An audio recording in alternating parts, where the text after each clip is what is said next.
Ok, on va se pencher sur un sujet vraiment fascinant. On va décortiquer un texte qui met le doigt sur un changement, un truc subtil mais massif dans nos dynamiques sociales. L'idée, c'est que quelque chose a fondamentalement changé. Et une fois qu'on a compris quoi, eh bien, impossible de ne plus le voir.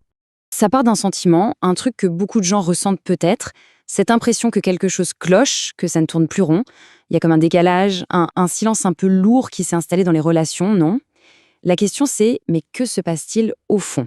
Et là, le texte qu'on analyse, il n'y va pas par quatre chemins. L'affirmation est puissante. Je cite, «La femme moderne traverse une crise identitaire profonde». Voilà, c'est dit, l'idée c'est qu'elle vivrait cette crise sans même, bien souvent, s'en apercevoir. C'est vraiment l'argument central qu'on va décortiquer ensemble. Bon, une crise d'identité généralisée à un phénomène discret mais massif.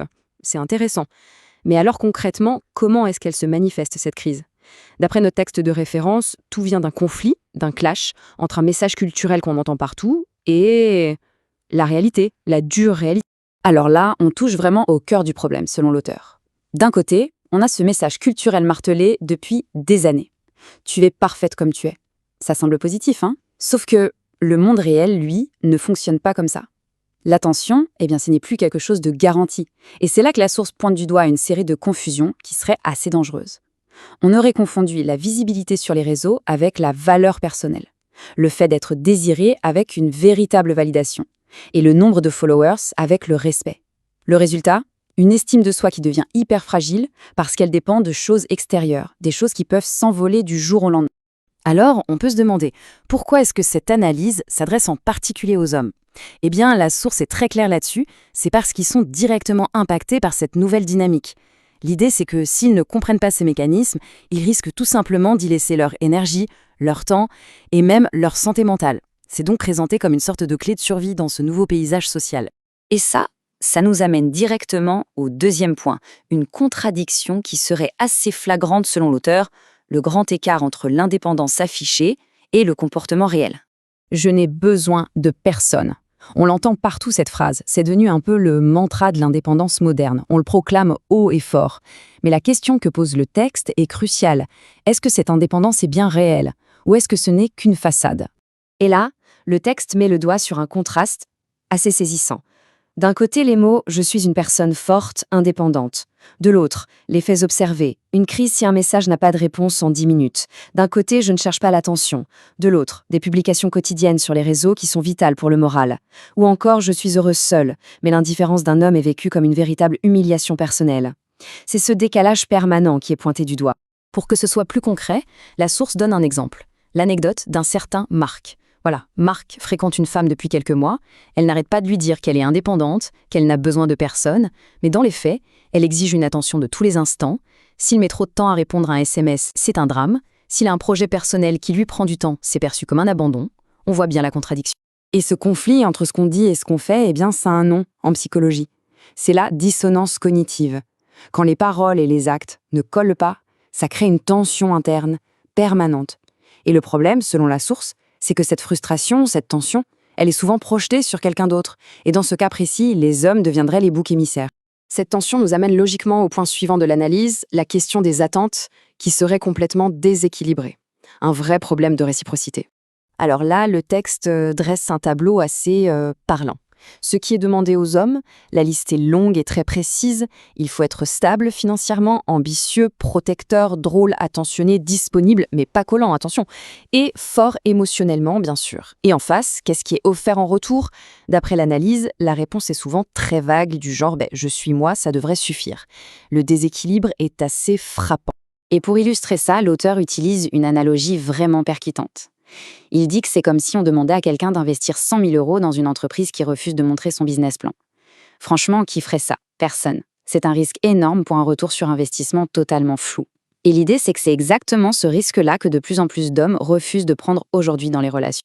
Du coup, que se passe-t-il si un homme ose juste demander un peu de réciprocité? S'il pose la question de l'équilibre? Eh bien, d'après la source, il se heurte à ce qui est décrit comme un mécanisme de défense. La discussion est tout de suite coupée court par des accusations « tu es misogyne »,« tu veux une femme soumise », ou alors ça bascule directement sur une position de victime. Bref, impossible d'avoir une vraie conversation. Face à tout ça, la question se pose « comment réagissent les hommes ?» Et là, la réponse de la source est assez surprenante.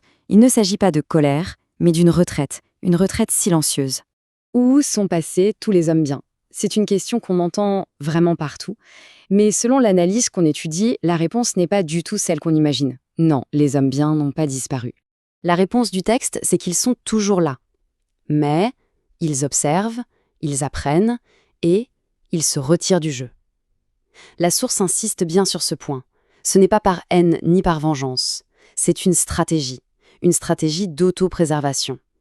C'est comme s'ils considéraient que les règles du jeu sont truquées et qu'ils décidaient tout simplement d'arrêter de jouer. Et attention, cette retraite silencieuse, ce n'est pas juste une impression ou une théorie. Le texte s'appuie sur des tendances bien réelles. La baisse du nombre de mariages, la diminution des engagements sur le long terme, et plus globalement, une frilosité de plus en plus grande à prendre des risques dans les relations. C'est une lame de fond, discrète, mais bien là. Et donc cette énergie que les hommes n'investissent plus dans les relations, où va-t-elle? Eh bien, ils la réinvestissent en eux-mêmes.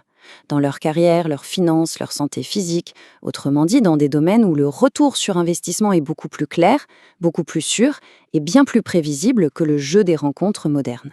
On arrive donc à un moment charnière, une sorte de carrefour.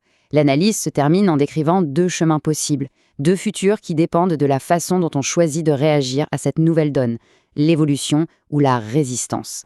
Pour les femmes, le texte dessine donc 2 voies bien distinctes. La première, c'est celle de l'adaptation. Développer de vraies compétences, une valeur tangible, assumer la maturité et atteindre une indépendance qui n'est pas juste proclamée, mais bien réelle. Et la deuxième voie, c'est celle de la résistance. Continuer à blâmer le monde, s'accrocher à des privilèges du passé qui n'existent plus, avec le risque, prévient la source, de se retrouver seule et pleine d'amertume. Et pour les hommes, l'analyse se conclut sur 4 leçons, 4 conseils très clairs. Premièrement, protégez votre énergie, c'est-à-dire savoir quitter les relations qui vous vident plus qu'elles ne vous apportent. Deuxièmement, exigez la réciprocité, non pas par calcul, mais simplement par respect pour soi-même. Troisièmement, ignorez les accusations sans fondement et les voir pour ce qu'elles sont, c'est-à-dire des mécanismes de défense. Et enfin, quatrièmement, et c'est peut-être le plus important, construisez-vous. Devenez la meilleure version de vous-même, mais avant tout, pour vous-même. Et la conclusion de cette démarche, c'est quoi? Eh bien, selon la source, c'est une sorte de filtrage naturel. L'idée, c'est qu'un homme qui se construit, qui développe sa propre valeur, n'a plus besoin de chercher activement. Il va attirer naturellement à lui des partenaires qui reconnaissent et partagent ces mêmes valeurs de mérite, de substance, de valeur construite. Et on va conclure sur la phrase finale de ce texte, une phrase qui résume absolument tout. La valeur se construit, elle ne se réclame pas.